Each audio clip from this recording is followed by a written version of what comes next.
everybody for inviting us, and thank you for having this session signed as well. I'm with the very wonderful writer and lovely man, Colin Thubron, who is intrepid, bold, and brilliant in opening up parts of the world about his new book, his book that came out last year. It's called The Amur River. Here it is, available in the bookstores afterwards, with a signature from the great Colin Thubron, included at no extra price, I think, no extra cost. To talk about the Amur River between Russia and China, possibly already sold out. We'll find out on eBay. Tell us, Colin, you've travelled to so many different parts of the world. Why did you choose the Amur River? And tell us what your journey is all about. Well, can I be heard? Yes, good. I have been travelling in Russia and China for a good many decades. And this is the part, the Amur River, where the two countries actually meet. Manchurian China to the south, Siberian Russia to the north. And it seemed to be almost, well, people say this must be surely your last book. It's where these two great rivers find their terminus. And I did find it intensely interesting because nobody's ever heard of it. It's the 10th longest river in the world, and almost nobody has ever heard of it. I don't know if we got a map up there.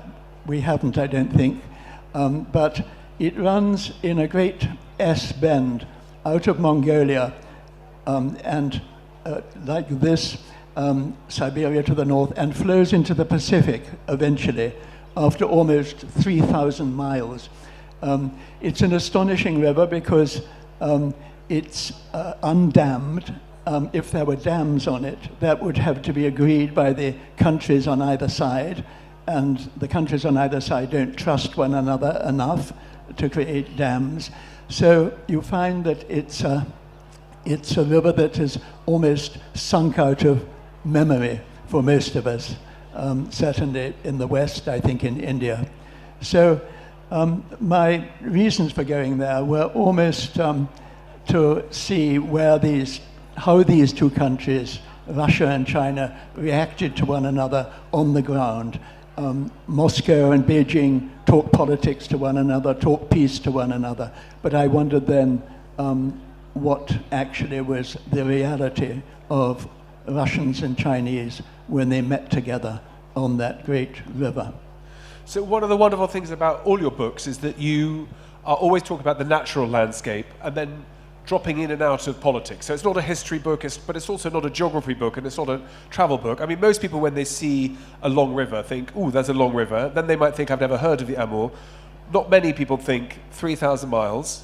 I'll buy myself. Well, I don't think you did buy yourself a new pair of shoes, but you thought, "I'm going to walk, or I'm going to travel the whole length of it." Was the Amur the obvious project for you to do? I remember hearing you talking 6 or 7 years ago in Jaipur about a trip you did in the Himalayas, and your Sherpas all fainting one by one, and you keep on going. Where does this drive to see this with your own eyes and to open ours, where does that come from? It came from a realization that almost is nothing written about in the West about this river. So I think what a travel book does, perhaps, is introduce you to somewhere not only intellectually, but sensuously, if you like. You should get the feel of the river, of the landscape, of the people along it. It's one of the gifts of travel writing, as opposed to looking at somewhere on a television screen or reading about it in an academic journal. You travel with the writer. It's a shared experience, you hope, between the writer and the reader. So my impetus for doing this was really one of discovery. There are not many places in the world where you feel there's still something to be discovered. And even at its source in Mongolia, it's extremely, nobody really knew where the source of the river was until a few years ago. Russia and China convened together to try to decide where the river rose. Hoping, of course, that it would be in China and Russia, respectively. They found to their chagrin that it arose in the mountains of northeast Mongolia, which was very disappointing to them. But there, of course, I wanted to trace it. Now, when I started reading your book, quite early on, I thought it was going to be a very short book, Will you do us a reading about when you get onto a horse and to begin part of the journey from the Amur to go from the west to the east? Would you mind reading from your book? Okay. This was the tough start of the journey. It's an area of northeast Mongolia which is called, it's a forbidden area to travel, as I had to get special permission. When I arrived, I had 2 Mongolian horsemen with me and a guide, a Mongolian guide. And the warders on the border of the area, it's about 5,000 miles of restricted area, marshland mainly, on the border with Russia. They disclaimed any responsibility for us. We had to sign documents because they said, we can't, if something goes wrong, we can't save you here. We haven't got a helicopter, there are no roads here. Nobody's allowed to live here. You're on your own. So we went off with these rather foolishly, I guess, because the monsoons have been heavy that year, and this was marshland. I will read you a very brief account. I mean, amazing. I mean, I've never travelled in that way where you're told that there's not even an Uber for you. I mean, I've travelled quite remotely, but to be told there are thousands of restricted miles and you have to sign disclaimers that if you don't come back, your body will be left to rot where it falls. Yeah. Well, well, some people say brave, others say foolish. Okay. Yes, I have some glasses if you like. Do you want me to hold your microphone? Okay.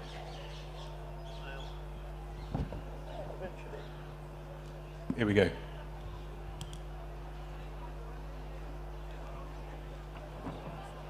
This is very short, anyway.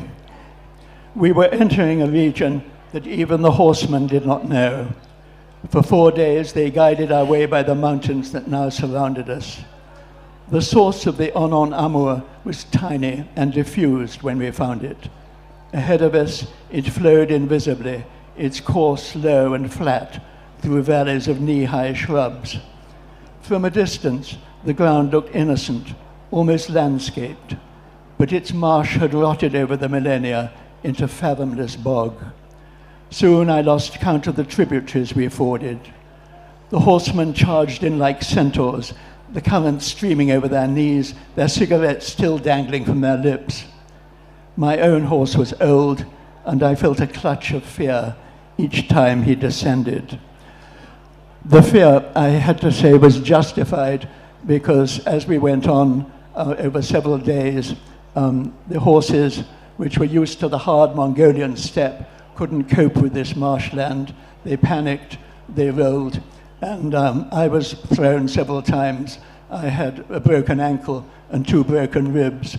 At the end, I remember the horse simply, my foot was clogged by mud in the stirrup. The horse rolled through me and then started dragging me through the marsh with my foot still in the stirrup. Fortunately, I only have very loose trainers on, and I managed to extract my foot from the stirrup. The horse went off with my trainer, and I was left in the marsh. And my poor guide on the far side saw the horse emerge from the marshland with a shoe attached, and he thought, oh, he's gone, that's the end of him. But I emerged much later, and then you wonder what you do with this damage. I persuaded myself that the ribs were only bruised and the ankle was only sprained, and I carried on rather foolishly. But the alternative was to go back to Ulaanbaatar, the capital of Mongolia. They'd have flown me back from London. They'd have said everything's broken. And I've had to start the journey all over again. In other words, you lose a year of your life. At my age, which is, I won't tell you, it's over 80 anyway, you can't afford to lose a year of your life. So I just carried on following the river. You say, yes, quite right. Yeah. I love that I persuaded myself, yes, that my ribs were only bruised. They were broken. They were broken, yes. And the ankle? The ankle was also broken. But Kept on going. You can't do anything. As probably anybody that's broken ribs knows, you can't do anything. You can't put them in casing. You just have to rest. And you have to remember not to cough and not to laugh. I was told, well, I didn't have a cough, and there was nothing to laugh about. So we carried on.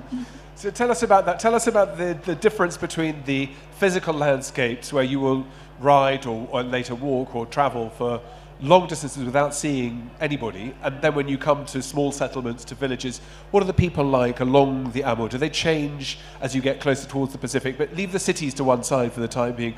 The smaller, modest ways of living. Describe those to us all. Well, in the area that I'm talking about, there was nobody.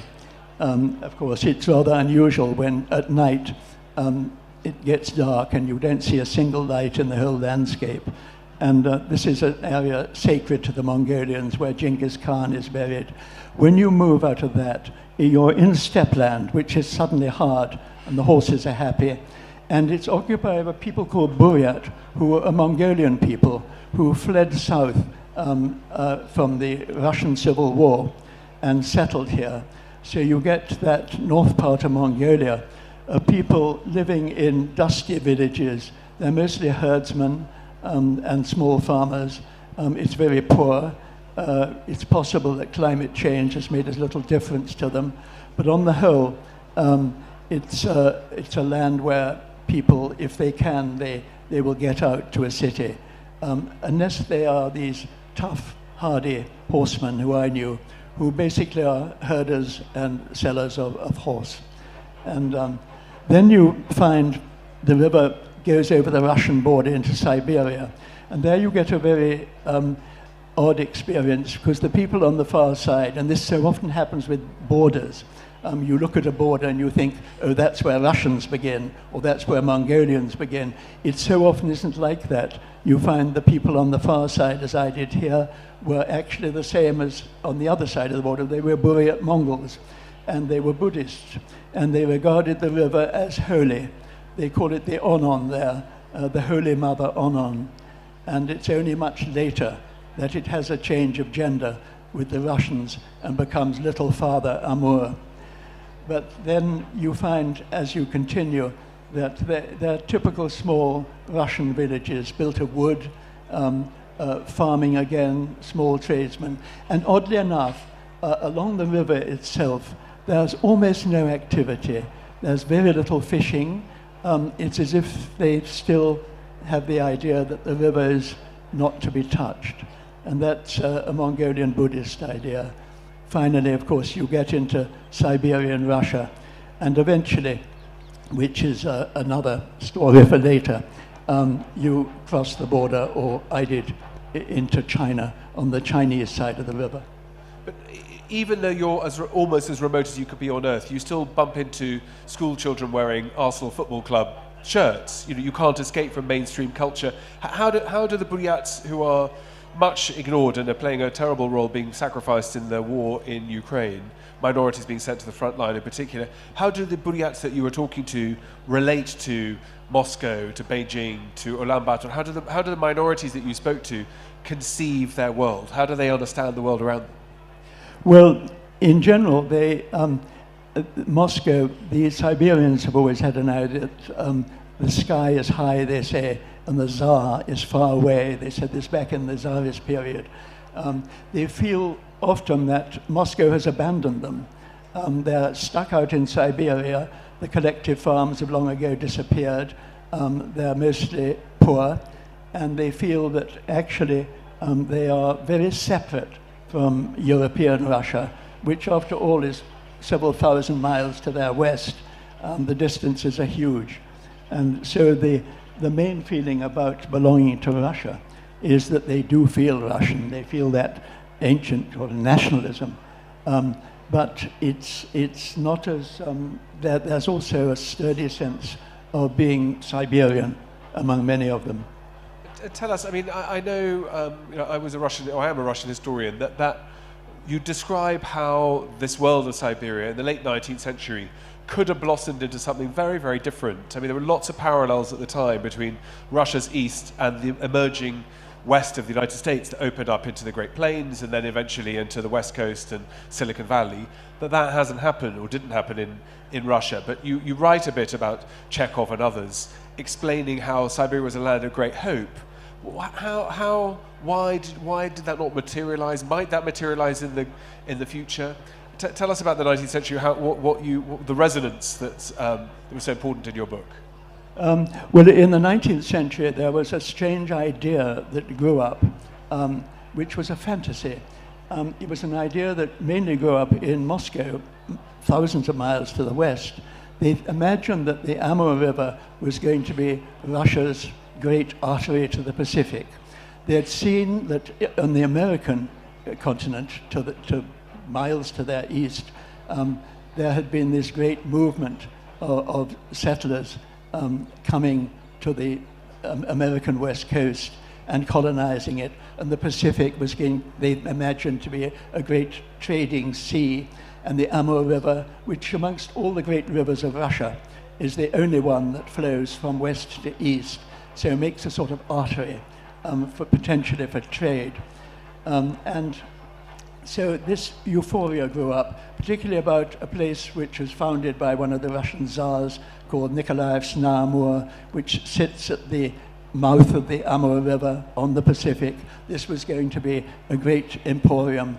It was going to be Russia's future, oddly enough, in alliance with the United States at that time, not in opposition to it, but sharing a sort of commonwealth. I'll just read you a tiny passage. Yeah.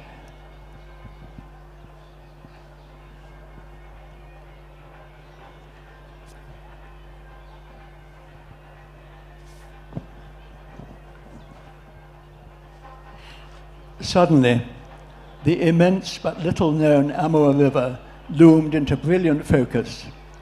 Here would be Russia's artery to the Pacific, a titanic waterway flowing as if by providence from the belly of Siberia into an ocean of infinite promise.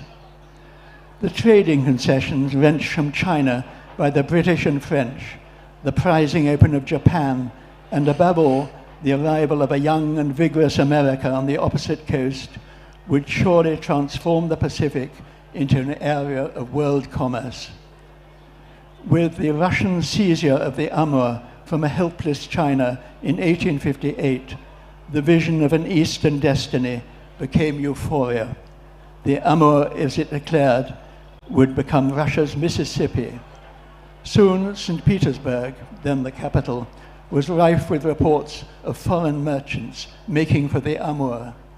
The lower river valley was declared a free trade zone, and the fulcrum of these hopes was the newly founded port of Nikolaevsk at the Amur's mouth. Life was reported delightful. The Nikolaev stores were selling Havana cigars, French pâté, and cognac. Susceptible minds twinned the town with San Francisco. Then, within a decade, harsh realities broke in. Far from being a riverine highway, the Amur was revealed as a labyrinth of shoals, shallows, and dead ends, and for 7 months of the year, it was sealed in ice or adrift with dangerous flows. Ships sank even in the estuary. As for the Amur shores, for hundreds of miles, they were peopled only by a sprinkling of Cossacks, natives, and subsistence farmers, many forcibly settled on poor land and open to the floods that still ravage it. For its inhabitants, this became a cursed river, not the little father of Russia's infection, wrote a dismayed naturalist, but her sickly child. I mean, amazing the parallels and the expectations being dashed. I mean, at this time, of course, Russia had settlements, it controlled all of Alaska, it sold in 1861, and had settlements on the west coast of America around San Francisco before the Americans did. Yep. And that Pacific dream disappeared. Now the Pacific dream is very much a Chinese one. China has declared itself a near-polar power because if you go past Russia, you get to the North Pole, which is really quite a long way. So let's talk a bit about the China and the Russia side of it. I mean, you write beautifully in the book, as you've all heard. But one of the most haunting lines is that most rivers unite. You mentioned about the Buryats on each side, but the Amur divides. Tell us about the division between Russia and China and about the different worlds you have on either side of the Amur. Well, the relationship between Russia and China, which appears to us certainly in Britain, as being a little threatening.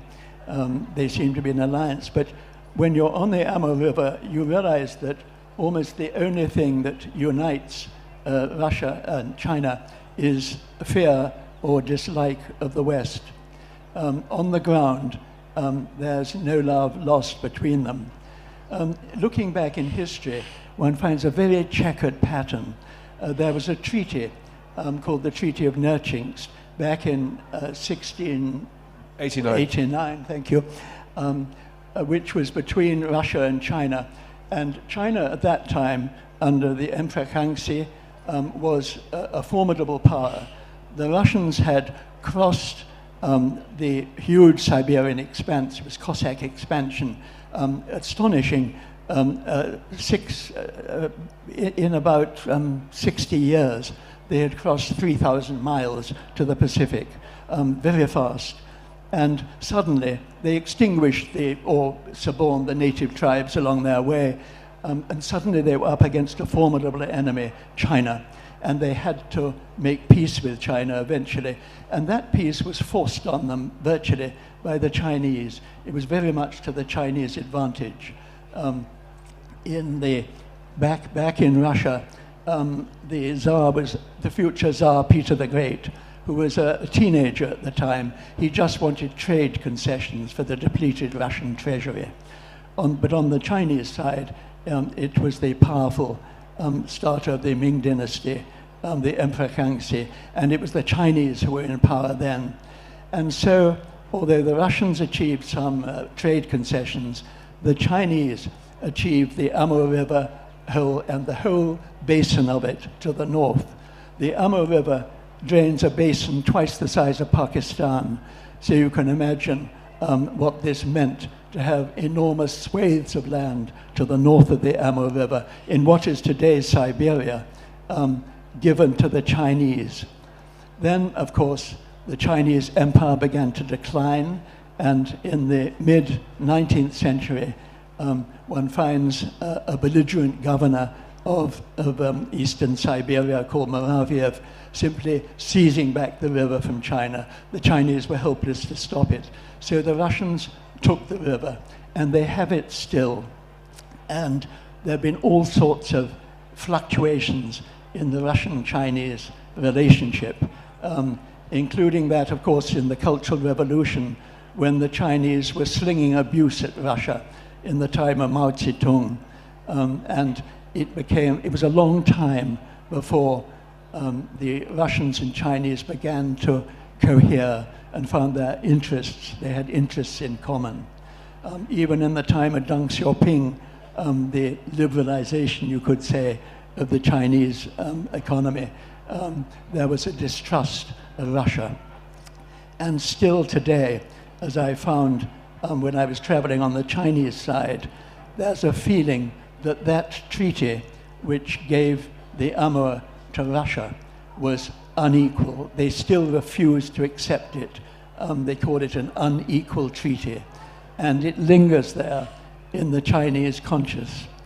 On the ground, you find that the Russians and Chinese, they don't learn one another's languages hardly. There's very little intermarriage.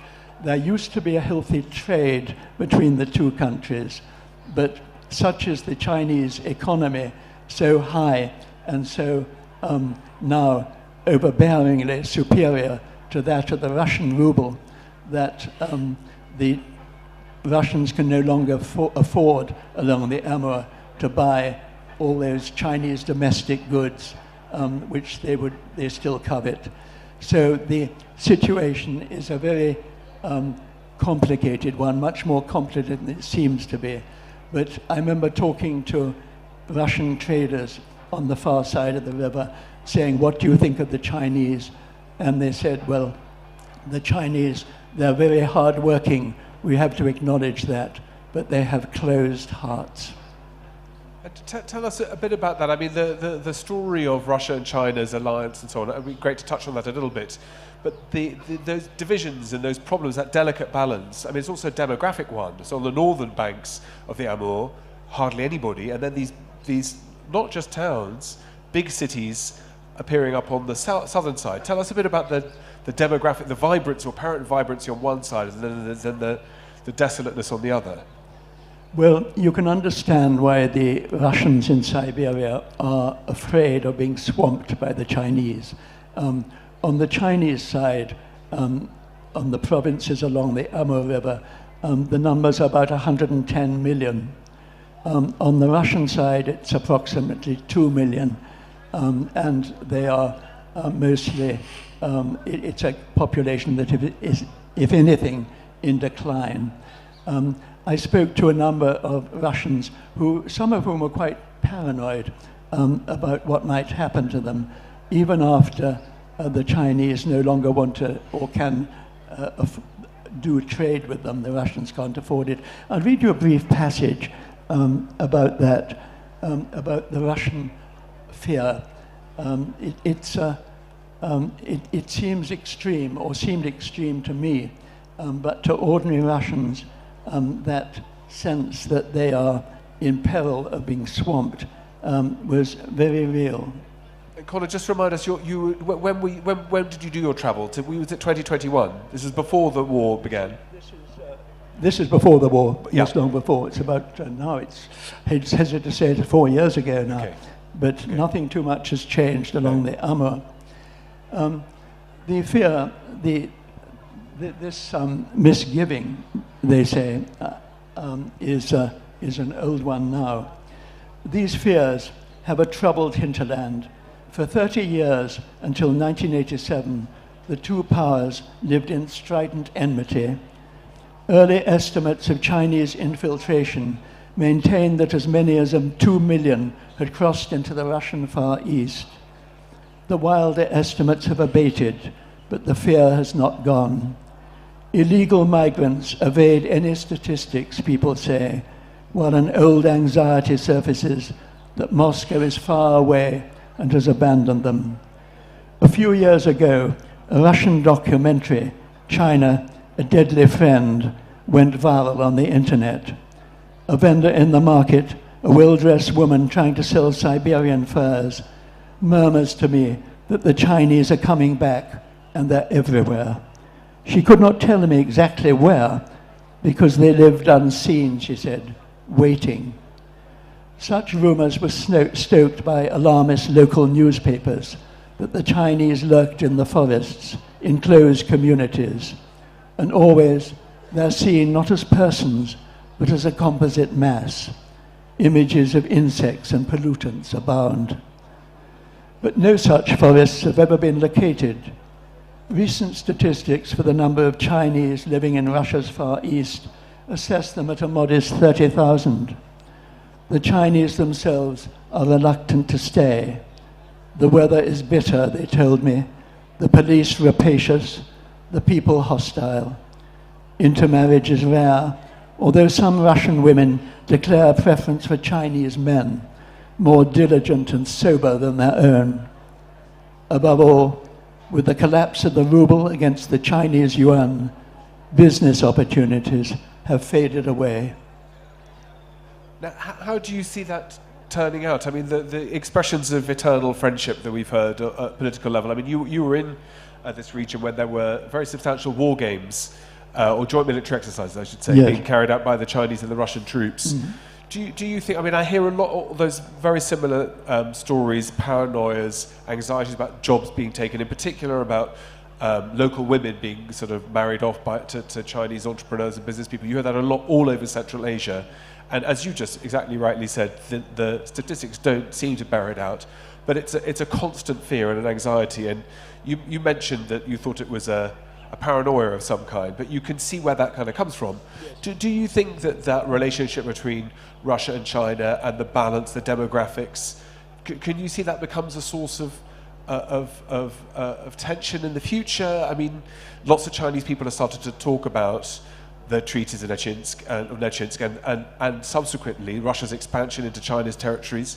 We saw last year state-approved maps changing the names of Russian cities into their Chinese equivalents, that was interpreted by some as at least preparing the ground to say, we have some grounds for dispute about whether these lands should be exploited by those of us who have capital. How would you imagine that these worlds starts to change in in the coming years? This is very difficult to say, because at the moment the rhetoric about this is very, very subdued. The Chinese have refused to rescind their categorization of that treaty, which was so unfair to them, they say, unequal. They call it an unequal treaty, which in Chinese terminology is interesting and equivocal. They have officially established the border along the Amur River. And there you can see great boulders inscribing the treaty, which finished in about they didn't really complete it until 2004. It was actually really established. So it's very muted. At the same time, when I was on the Chinese side of the river, which I crossed and traveled over, the Russian side is heavily fortified. It's astonishing. It's the most heavily fortified border on earth, the Russian-Chinese one. And the fortifications are all on the Russian side. The barbed wire, watch posts everywhere, hermetically sealed, two ranks of barbed wire with raked earth in between, which will betray the passage of anybody trying to cross. But on the Chinese side, when I went over, it was completely relaxed. There were a few watchtowers there, otherwise nothing. But the future is hard to see. One can't imagine two nuclear powers going to war with one another, even in the distant, rather more distant future. What you can imagine much more is the Chinese economic infiltration of this area, as indeed it's happening in Central Asia. The Chinese even have soldiers now in Tajikistan, which has alarmed the Russians. But one can see that the Chinese, they want Russian raw materials. The Russians have nothing to buy from the Chinese. They can't afford to, although now they are buying weapons. They're buying intercontinental ballistic missiles, it seems, as well as intelligence equipment. This is an extraordinary reversal of fortune, when in the past it was the Russians who were the predominant industrial power. Now it's the Chinese who are selling them stuff. But one can't imagine that there would be a military confrontation, but there might be a slow suborning of this whole area by Chinese business interests. They're already in charge of many of the logging facilities, and the Siberian forests are enormous. It's 1/5 of the forest of the entire earth is Siberia, and the Chinese are busy extracting logs from it at a rate possibly of every year, clearing it to the size of Belgium. So there's a huge extraction of oil, there's an extraction of gas, and this is what the Chinese want from it. And the Russians need their money, it has to say. So at the moment, one can only see the infiltration of business interests, some of them government-sponsored. So tell us, as you come towards the end of your journey, the Pacific calling, could you tell us the last sort of few weeks and days of the journey, as you could feel the Pacific, you eventually start to hear its roar? Do you feel a sense of achievement, a tristesse that you're coming towards the end? All these lost and missed opportunities of a world that could have turned out in a different way, but for the nature, politics, etc. The sort of the sadness and the greyness of so much of the world that you're walking through, the expanses of land where you don't see anybody, but also you don't see many trees. It's very desolate, difficult countryside. When you come towards the end, paint us a little picture of Nicolas. Tell us a picture of the Pacific Basin that you get to, and also of the feelings inside your heart and mind. Well, the river changes as it moves out of the most of Siberia. It turns to the north, and for 600 miles it moves to the Pacific. It's become enormous by then. You can hardly see one side to the other. I was traveling with Russian poachers who I'd fallen in with, who were poaching fish on the far side. I remember one couldn't help sympathizing with these people. They're depleting the fish, of course, of this river, which is already somewhat polluted by Chinese industrial tributaries to its south. I felt a sort of sadness in a way for the river and for the people on it. As the Russians are, they're wonderfully helpful. I found that they were wonderfully, marvelously outspoken. There's a sort of energy there which comes from long ago, the Siberian independence, and very warm, very hospitable. And because they were now mainly poor and with a feeling that they had to work the system somehow rather than the system was going to support them, I felt a certain sadness, I think, at the end, the lost dream, of course.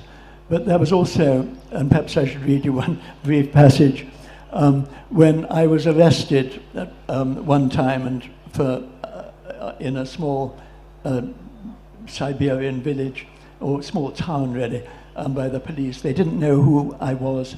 It seemed too peculiar that this old foreigner was wandering about. I had a bad limp by then. I was speaking my bad Russian, and they didn't understand me. But the next day, after putting me through this drill, I think they went back or emailed back to some provincial capital. They looked me up on Wikipedia or something and found that I was genuine travel writer. And suddenly they became very exorbitantly hospitable to me and said, "You must now speak to our local secondary school." So after emerging almost from police custody, I went to this secondary school, and it was a lesson in what these poor people's children had to cope with.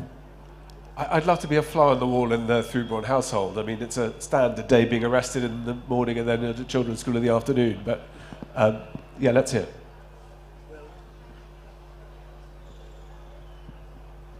The pupils stand up hesitantly as I enter.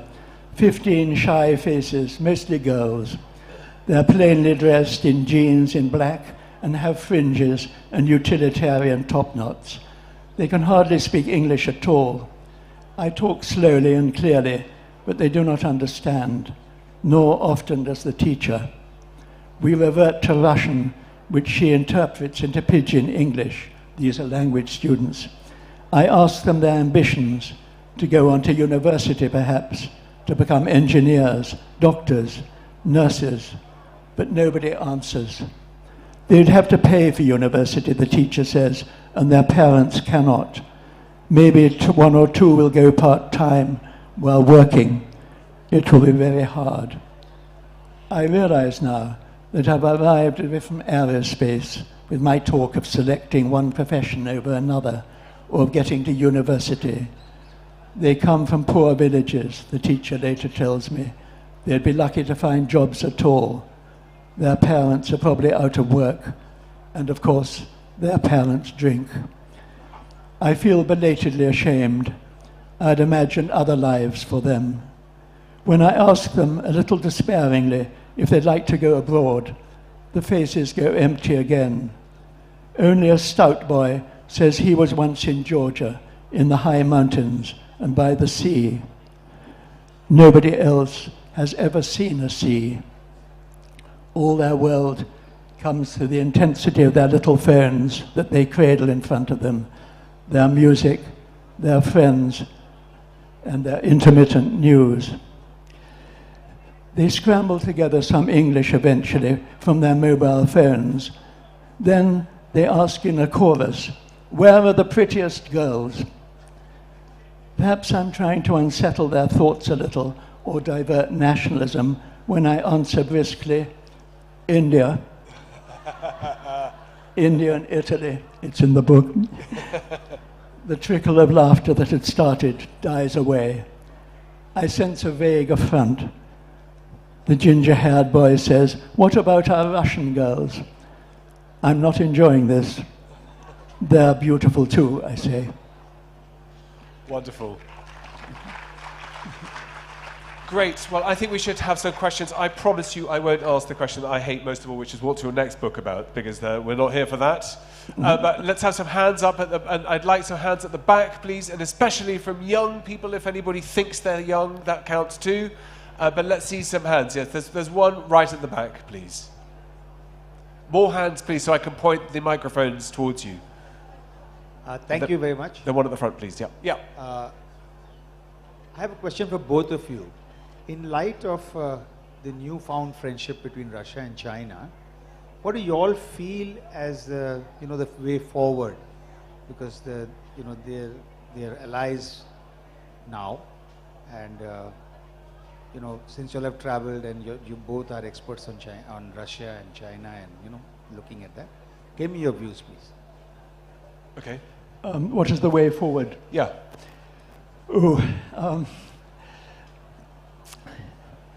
It's a very hard question, and I wish I knew a likely answer. The world changes so quickly that it's very hard to predict. One looks back, not very far back in the Cultural Revolution in about 1969, when the Russians and Chinese were virtually at war with one another over a small island in a tributary of the Amur.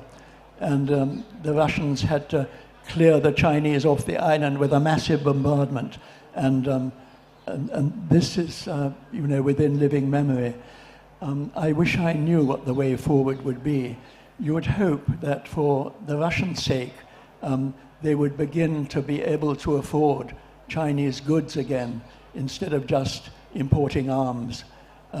You would hope for the Chinese sake that they could begin at least to see the Russians more as human beings and less as a sort of economic resort in the way of raw materials.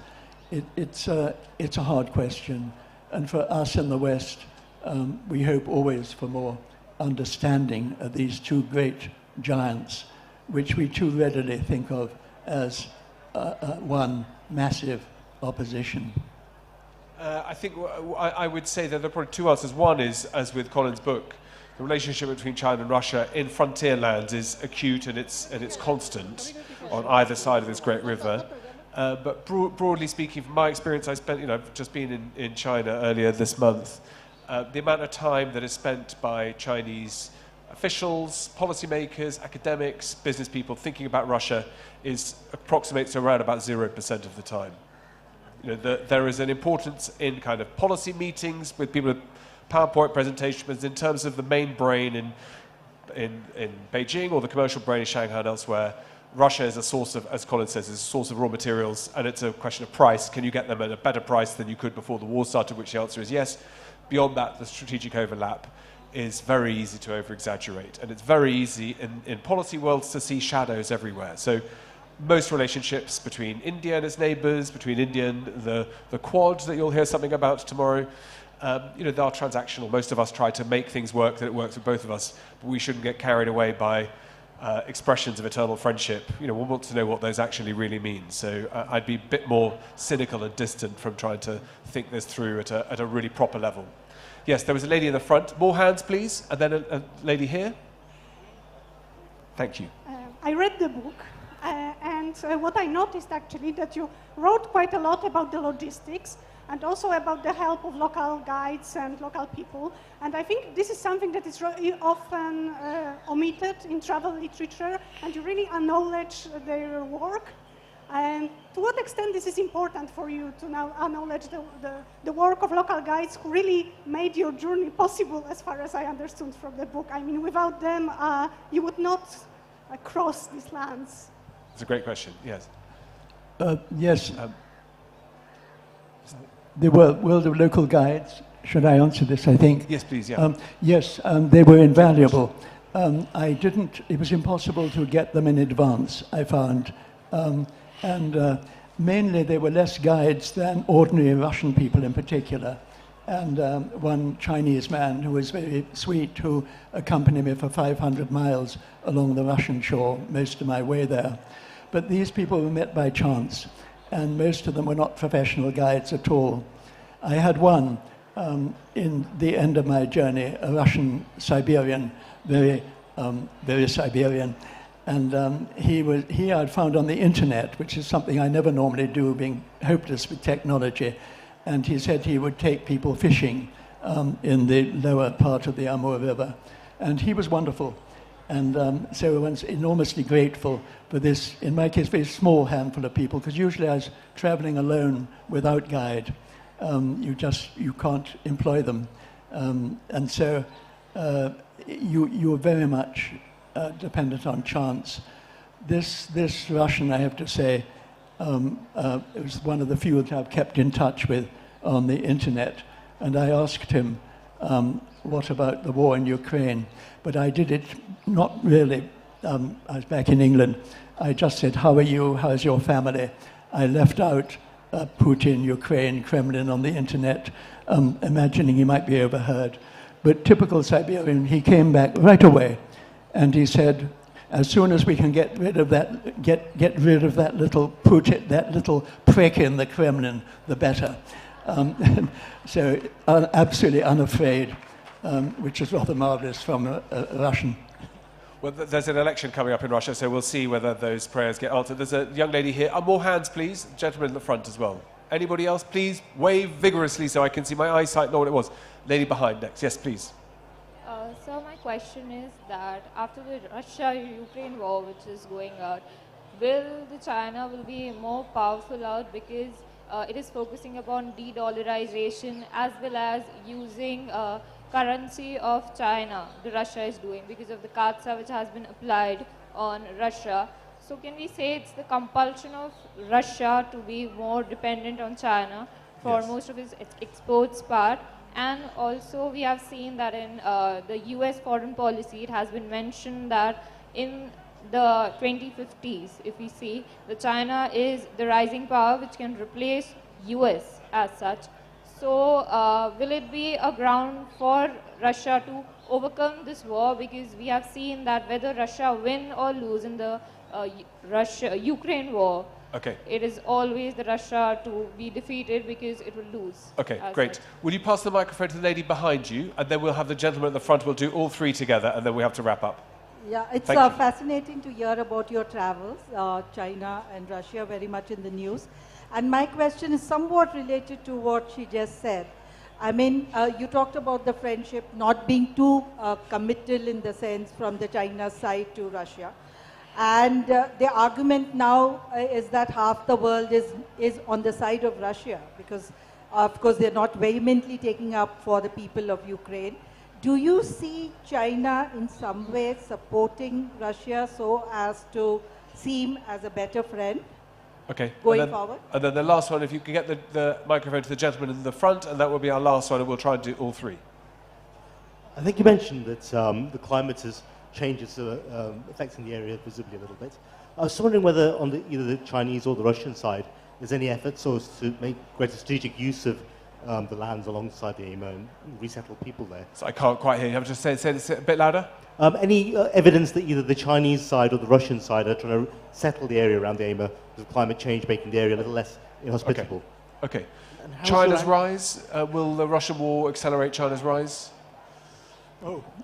Well, as I mentioned before, the Russians are being tacitly supported by China, not very overtly, but I think the Russian fall or the expense of the Ukraine is in a way almost irrelevant to the Chinese rise. The Chinese rise is inexorable. Their gross national product is many, many times more than Russia has achieved in generations. So I'm not sure that the war is particularly going to help China. China doesn't need help. It's enormously the dominant power economically. The gross national product 10 years ago was something like 4 times in China's favor. It's now probably 100 times. It's massive. And Russia is nowhere. And last one, Colin, about climatic changes. And you mentioned that these fields might be redeveloped. Do you see climate change being part of an issue in Siberia? That's Not obviously. The lower part of the river is the one that is most vulnerable because it's subject to huge flooding. And we're told to stop. And You're allowed to finish the sentence, I think, on the TV game shows when it does that. You can finish the sentence, please. Right. Paragraph. The river is subject to enormous floods, and it's easy to see these as a result of climate change until you read early historic accounts of the area, and it's always been subject to huge floods, but it's pretty bad. And above all, the pollution from Chinese industrial cities to the south has damaged the river in its lower courses. So that is the main pollutant, I'd say, and the main issue is pollution, I think, rather than literally climate change at the moment. Can I say a quick round of applause to the volunteers, the audio guys, the cameras, our signer, and above all to the wonderful Colin Thubron. We would like to thank Colin Thubron and Peter Frankopan for this insightful conversation. We would also like to extend our gratitude to TV9 for presenting this session. Along with that, we would also like to thank Mrs. Ashifa from the Nupur Sansthan and Teamwork Pvt Ltd in keeping with our inclusive approach for our deaf community. And we will be providing sign language interpretation services at the Jaipur Literature Festival 2024. Could we have a big round of applause?